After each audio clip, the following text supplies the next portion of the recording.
Okay, check this out. Check out this sunflower. It's incredible. Look at all the seeds. And what I want you to take note of is that this was grown by a plant that has no brain, no education, no framework, no self-help library. Now, check out this overlay. Watch these lines. Watch what they do.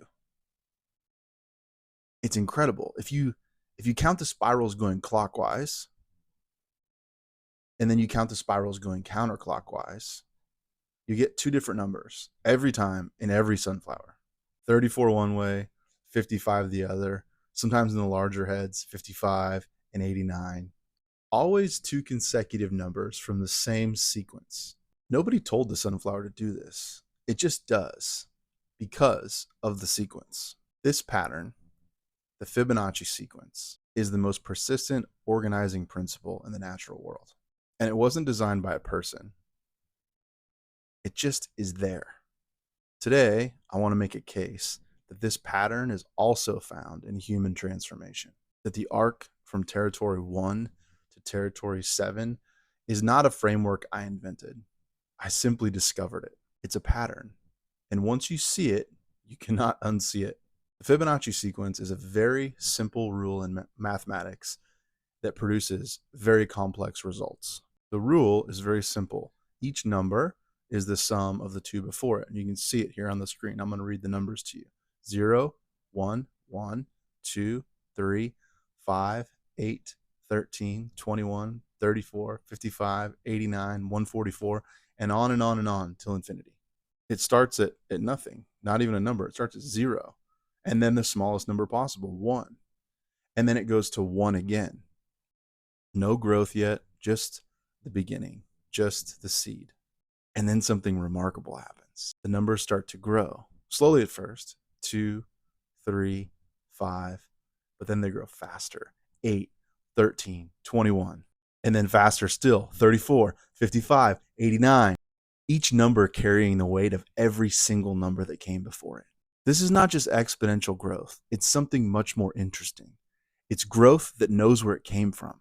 And as the sequence grows, something extraordinary happens in the sequence of the number to the one before it. And I'm going to read these to you as they go. So 1 to 1 is 1. 2 to 1 is 2. 3 to 2 is 1.5. 5 to 3 is 1.667. 8 to 5 is 1.6. 13 to 8 is 1.625. 21 to 13 is 1.615. 34 to 21 is 1.619. 55 to 34 is 1.618. The ratio stabilizes. It converges on a number that is 1.618. That number is the golden ratio. Now, mathematicians call this number irrational, meaning it never fully resolves. It's always approaching. It never fully gets to the golden ratio. It's always approaching, always converging, always trending, never arriving. Hold that thought. We will come back to it. Okay, where else do we see this in nature? Well, we've talked about the sunflower. We also see it in pine cones. In pine cones, the scales spiral 8 in one direction and 13 in the other, which are both Fibonacci numbers. We also see this in the ways that trees branch. The number of branches at each level of a tree follow the Fibonacci sequence. First, you have the trunk. One trunk, one main branch, 2 from that, then 3, then 5, then 8. This pattern was not placed into nature by a mathematician. It shows up there. It self-organizes. It appears wherever living things grow. And the question I want to ask is, why would human transformation be any different? I want to introduce you to 3 people who arrived at the same truth from completely different directions, separated by centuries, disciplines, and continents. And none of them were talking to each other. First one is a man named Euclid. In 300 BC, he's a Greek mathematician. He defined something that he called the extreme and mean ratio. He divided a line into 2, and the ratio of the bigger line to the smaller line was the same as the bigger line to the whole line. He was describing the golden ratio purely through mathematics, through geometry. He had no idea of what a sunflower would end up being. This one's beautiful. The Apostle Paul in 50 AD, writing from prison, be transformed by the renewing of your mind. The Greek word, and I'm probably going to mispronounce this, metamorpho, or basically metamorphosis, the biological process by which a caterpillar dissolves completely and turns into something brand new. It reforms. Paul was describing a biological pattern in a spiritual way. He had no idea that Euclid had figured out the mathematics of it all. And while we're talking about Paul, I can't go without reading this. In 57 AD, Paul said this, or he wrote. He said, because we know that suffering produces perseverance, perseverance, character, and character, hope. That's Romans 5, 3 and 4. That is sequential language. You simply cannot have hope without suffering. He was explaining a sequence, and he's doing it in a spiritual way. That is incredible. And finally, a guy by the name of Leonardo of Pisa. This is who they call Fibonacci. In 1202 AD, he's an Italian mathematician. He was trying to model the reproduction of rabbits in a mathematical way. And in doing this, in trying to figure out rabbit population dynamics, he wrote down this sequence of numbers in his notebook. He had no idea that Euclid had used mathematics to discover this. He had no idea what the Apostle Paul had said in a spiritual way. All of these men are doing the same thing. They're finding the same thing. 3 witnesses, 3 centuries, 3 disciplines, 1 pattern. When independent witnesses converge on the same thing, the same truth, without knowing each other, that is not a coincidence. That is a discovery. Okay, let's talk about the 7 territories in the sequence. How do these fit together? The first territory is the descent. The sequence begins at 1, not 0, it begins at 1. You're not at nothing, you're at the beginning. And beginnings in the Fibonacci sequence look exactly like each other. It's 1 and then 1. The descent and the cry look the same from the outside. It looks like you're standing still. In fact, they kind of feel like you're staying still. But listen to this. The second 1 is the sum of the first 1 and the 0 that came before it. It's something more. It's moving. It's in a sequence. It's not just a number 1 by itself. It's a part of something greater. That second 1 is only there because of the first 1 and the 0. That's the only reason it's there. It's not there alone. Territory 2, calling out. Like I said, you're still at 1, still in this apparent stillness. But now the sequence has what it needs to move forward. Territory 3 is forgiveness. We move forward. Now we get to 2, the first growth, the first number that's genuinely different than what came before. Forgiveness requires something that territory 1 and territory 2 didn't. A decision made in advance of the feeling. The sequence demands it too, not because it's easy, because the pattern requires it, and the pattern is built upon it. Now we're to territory 4, the inflection point. The number is 3. It's the first number in the sequence that approaches the golden ratio in relationship to the one before it. It's the mathematical turn, Isaiah's turn, the walk that's turning into a soar. And then we're to territory 5, inner transformation. And that number is 5. The growth is accelerating. From the outside, it might be invisible. The chrysalis of the butterfly, the dissolution. You can't see the 5 from inside the chrysalis. You can only trust the sequence. Territory 6, channeling fuel. This is where we're at number 8.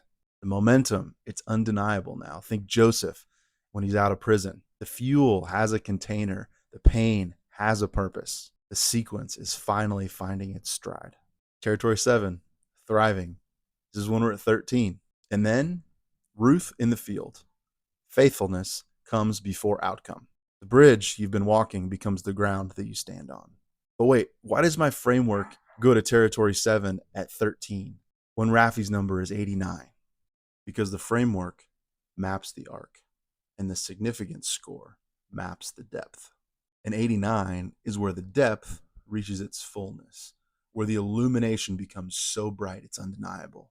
It's where the ratio is locked in, where the pattern has matured. You can be in territory 7 and still have a 34. The territory is where you are.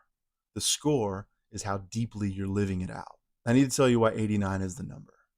My wife, Rafaela, was born in 1989. She passed on 12/12/24. She was 35 years old.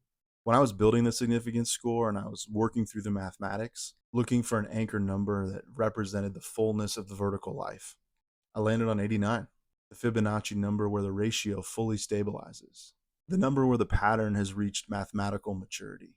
And then it hit me. Rafi was born in 89. In fact, I didn't even like the number 89. I wanted it to be 100. That's what I wanted it to be, was 100. And 89 came out, and I was kind of bummed about it being 89. And I sat there and I thought about it, and I realized Raf was born in 89. I did not choose 89 because of Rafi. I arrived there because of the mathematics, and I found her there. The pattern was always there. It was always a part of the sequence. From the very beginning, from the first one to the second one, it was always going to arrive at 89.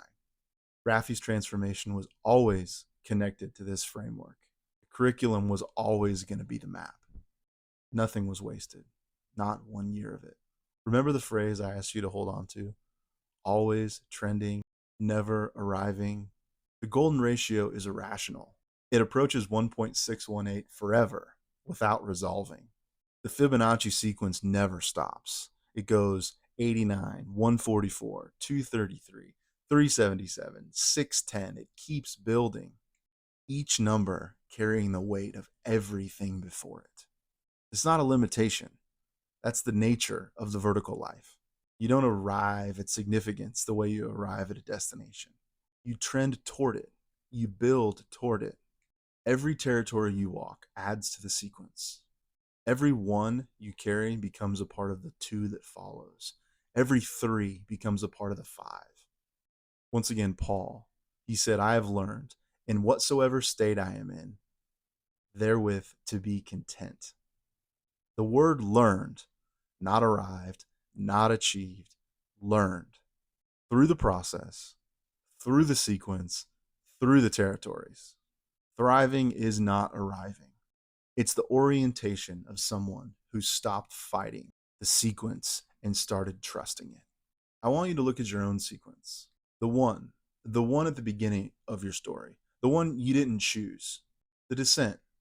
It's not the opposite of where you're going. It's simply the foundation of everything that comes next. The sequence doesn't start at something impressive.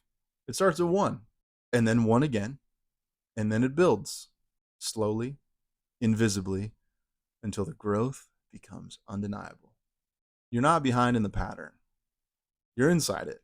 The question isn't whether the sequence will produce something significant from what you've been given.